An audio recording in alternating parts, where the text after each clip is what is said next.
ప్రభువునందు ప్రియ పరిశుద్ధ దేవుని కుమారులారా, దేవుని కుమార్తెలారా, యేసుక్రీస్తు నామములో మీ అందరికీ వందనాలు, దేవునికి స్తోత్రాలు.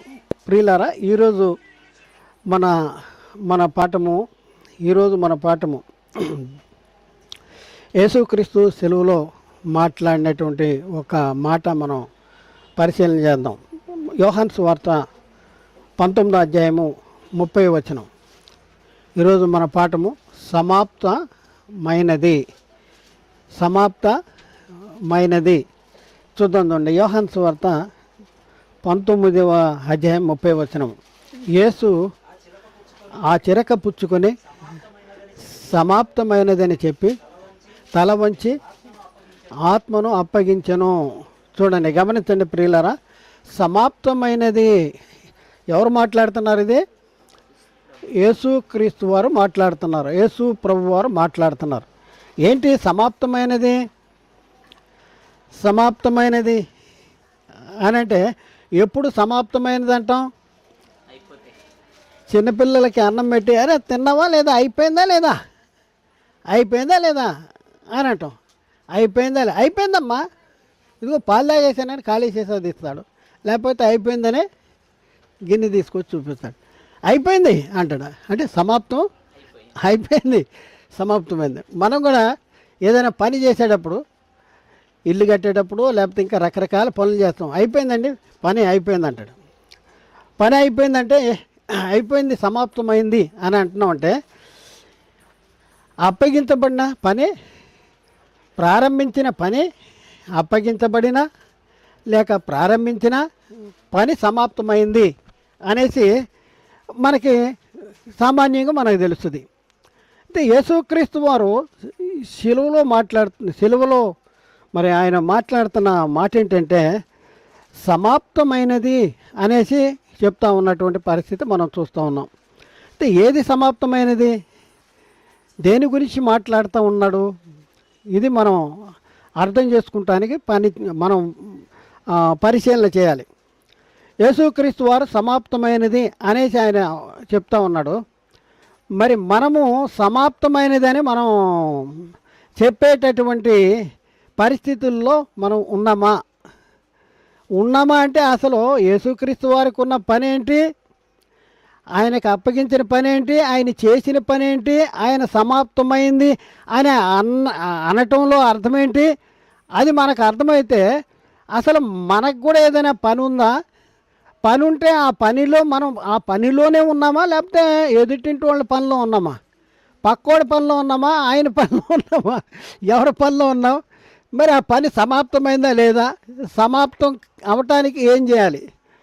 మనం యేసుక్రీస్తు వారి సెలవులో ఆ మాట మాట్లాడాడు, ఈ మాట మాట్లాడాడు అనేసి దాన్ని వల్లించటం మాత్రమే కాకుండా మన జీవితానికి ఆ మాట అన్వయించుకొని మన జీవితంలో మనం ఏం చేస్తూ ఉన్నాం, మనం ఏం చేయాలి, ఇది మనం పరిశీలన చేసుకోవలసినటువంటి అవసరం మనకి ఉన్నది ప్రియులరా.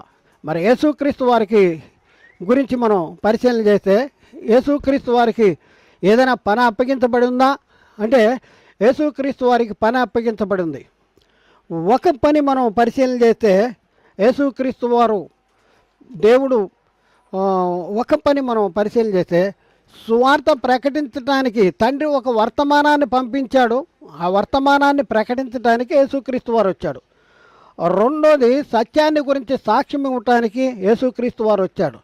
మూడోది మరి మన కోసము తన ప్రాణాన్ని పెట్టడానికి మనల్ని పరిశుద్ధులుగా నిర్దోషులుగా మరి చేయటం కోసం మన కోసము తన ప్రాణాన్ని పెట్టడానికి వచ్చాడు. అంటే పాపులను రక్షించడానికి క్రీస్తు యేసు ఈ లోకానికి వచ్చాడు. ఇవన్నీ చేయాలంటే ఏం జరగాలంటే అపవాది యొక్క క్రియలు లయపరచడానికి యేసుక్రీస్తు ఈ లోకానికి వచ్చాడు. వచ్చింది దేనికోసం వచ్చాడు? పరిశుద్ధుల కోసం వచ్చాడా, నీతిమంతుల కోసం వచ్చాడా, లేకపోతే పాపుల కోసం వచ్చాడా? పాపులను రక్షించడానికి యేసుక్రీస్తు వారు ఈ లోకానికి వచ్చాడు. అలాగే ఇంకా మనం పరిశీలన చేస్తే ధర్మశాస్త్రాన్ని నెరవేర్చడానికి యేసుక్రీస్తు వారు లోకానికి వచ్చాడు. నెరవేర్చడానికి మాత్రమే కాకుండా చాలామంది ధర్మశాస్త్రాన్ని యేసుక్రీస్తు వారు నెరవేర్చాడండి అనేసి అక్కడి వరకే ఆగిపోతున్నారు. కానీ నెరవేర్చిన తర్వాత ఏం చేశాడు? కొట్టివేశాడు. యేసుక్రీస్తు ఆయన నెరవేర్చి కొట్టివేయకపోతే మనకి లాభం ఏంటి? ఆయన నెరవేరిస్తే ఆయనకే లాభం, కొట్టివేయకపోతే అందరికీ ఎఫెక్ట్ ఉంటుంది. అది కొట్టివేస్తేనే అందరి మీద అందరూ దాని శాపము నుండి విడిపించబడతారు. అందుకనే ధర్మశాస్త్రాన్ని నెరవేర్చి దాన్ని కొట్టివేయటానికి యేసుక్రీస్తు వారు ఇచ్చారు.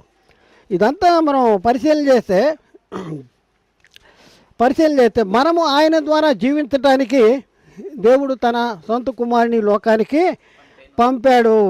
కాబట్టి ఇదంతా మనం పరిశీలన ఇవన్నీ చేసిన తర్వాత మన బాధ్యత ఏంటి అనేసి మనం ఒకసారి గుర్తుంచుకోవాలి. మన బాధ్యత ఏంటంటే మనము తన అడుగుజాడల్లో, అంటే యేసుక్రీస్తు యొక్క అడుగుజాడల్లో నడుచుకుంటాం కోసం ఆయన మనకి మాదిరిగా ఉంచిపోయాడు. ఆ ఉంచిపోయినటువంటి అడుగుజాడలు ఎక్కడున్నాయో చూసుకోవాలి. మనోళ్ళు వెళ్తున్నారు, ఇజ్రాయెల్ వెళ్ళేసి యేసుక్రీస్తు ఇక్కడ నడిచాడు, పేతురు ఇక్కడ నడిచాడు, తోమా సమాధి ఇక్కడ ఉంది, ఇదిగో పేతురు పట్టిన చేపలు ఇవి అనేసి రకరకాలుగా అక్కడేయో చూసొస్తున్నారు. అవి చూసొస్తాం కాదు. యేసుక్రీస్తు మనకు అడుగుజాడలు ఉంచాడంటే అడుగుజాడలు అనేది ఏంటి? అడుగుజాడలు ఏంటి అంటే ఆయన ఏం చేశాడు, ఎందుకు వచ్చాడు, ఏం చేశాడు, ఏం మాట్లాడాడు, ఇవన్నీ కూడా మనకి మాదిరిగా ఉంచిపోయాడు. ఎందుకు మనం ఇవన్నీ తలుచుకుంటున్నామంటే యేసుక్రీస్తు మరి సిలువలో మరి ఆయన అంటున్నాడు సమాప్తమైంది అని అంటున్నాడంటే మన జీవితంలో సమాప్తం కావాల్సింది ఏదైనా ఉందా? మనము ఊరికినే ఈ లోకానికి వచ్చేసామా? మన తల్లిదండ్రుల ఆలోచన బట్టి కానీ మన ఆలోచన బట్టి కానీ మనం ఈ లోకంలోనికి రాలేదు. మనం ఈ లోకానికి రాగలుగుతున్నాము అంటే అది దేవుని యొక్క సంకల్పము, దేవుని యొక్క ప్రణాళిక, దేవుని యొక్క ఆలోచన.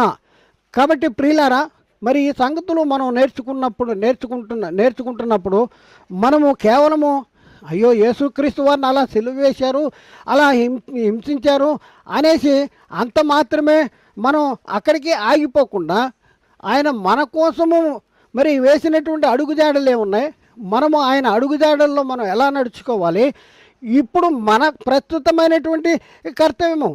ఆయన సిలువ వేయబడిపోయాడు, మరి తర్వాత మృతుల్లోండి తిరిగి లేచిపోయిన యేసుక్రీస్తు దేవుని కుడిపార్శ్వాన కూర్చున్న యేసుక్రీస్తు 3 లోకాల్లో అధికారం కలిగి ఉన్నాడు. ఇప్పుడు ఆయనను గురించి మీరు చింతించటం వలన మీకు ప్రయోజనం లేదు. ఆయన చేసిన దాన్ని గుర్తు చేసుకుని ఆయన ద్వారా మనం పొందుకున్న మహిమను మనము స్వతంత్రించుకుంటానికి, లేకపోతే దాన్ని మనం పొందుకుంటానికి మనం ప్రయత్నం చేసి ఆయన మనల్ని ఎలా నడుచుకోమన్నాడో అలా నడుచుకుంటానికి మనం ప్రయత్నం చేయాలి. ఇది మనం చేయవలసినటువంటి ప్రస్తుత కర్తవ్యము.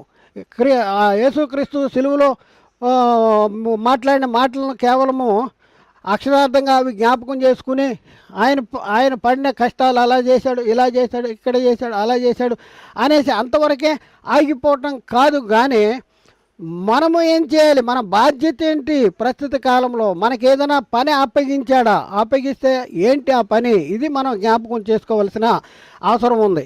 అయితే ఇప్పుడు మనం పాఠంలోకి వెళ్దాం. ఇదంతా ఇంట్రడక్షను, ఇది పాఠంలోకి వెళ్దాం. కాబట్టి ప్రియులారా, ఆలోచించండి, అర్థం చేసుకోండి. ఇది ఎవరిని వ్యక్తిగతంగా కానీ, సంఘపరంగా కానీ, సంస్థ పరంగా కానీ ఎవరిని ఉద్దేశించి చెప్పింది మాత్రము కాదని మీరు గుర్తించాలి. సత్యాన్ని గ్రహించడానికి ప్రయత్నం చేయండి, సత్యానికి లోబట్టడానికి ప్రయత్నం చేయండి. మీరు చెప్పింది మేము నమ్మము అంటే ఓకే, మీరు నమ్మొద్దు, మిమ్మల్ని ఎవరు బలవంతం చేయట్లా. మేము సత్యము అంటే గ్రహించండి, ఆలోచించండి, అర్థం చేసుకోండి, లోబడండి, దేవుని ద్వారా దీవులను పొందండి. మరి ముఖ్యంగా మేము మాట్లాడే ప్రతి ప్రసంగం యూట్యూబ్లో అప్లోడ్ చేయబడుతుంది. అప్లోడ్ చేయబడిన ప్రసంగాలు మీరు క్రమంగా చూడాలంటే యూట్యూబ్లో మరి సెర్చ్లో యునైటెడ్ బైబిల్ అకాడమీ అని టైప్ చేసి సెర్చ్ బటన్ నొక్కితే మేము మాట్లాడిన ప్రసంగాలన్నీ మీరు చూడొచ్చు. మరి ముఖ్యంగా సబ్స్క్రైబ్ చేసుకుంటూ మీరు మర్చిపోవద్దు. అంతకంటే ముఖ్యంగా మేము చేసే ఈ పరిచర్య మిమ్మల్ని ఆకర్షింపజేస్తుందా? మరి ముఖ్యంగా ఈ పరిచర్య ద్వారా మీరు ఆధ్యాత్మిక జీవితంలో మరి ముందుకు కొనసాగుతున్నారా? అట్లయితే ఒకసారి ఆలోచించండి. మరి ఈ పరిచర్యలో మీరు కూడా పాలి భాగస్తులు కావాలని కోరుకుంటే మీరు ఈ పరిచర్య కోసం మీ అనుదిన ప్రార్థనలో జ్ఞాపకం చేసుకోండి. మీరు ఈ పరిచర్య కోసం మీ ప్రార్థనలో జ్ఞాపకం చేసుకుంటం ద్వారా ఈ పరిచర్యలో మీరు పాలి భాగస్తులు కావాలని మేము కోరుకుంటున్నాం. దేవుడు మాట్లాడిన ప్రతి మాట ప్రతి ఒక్క హృదయంలో నీరుగట్టి ఫలింపు చేయనుగాక. ఆమెన్.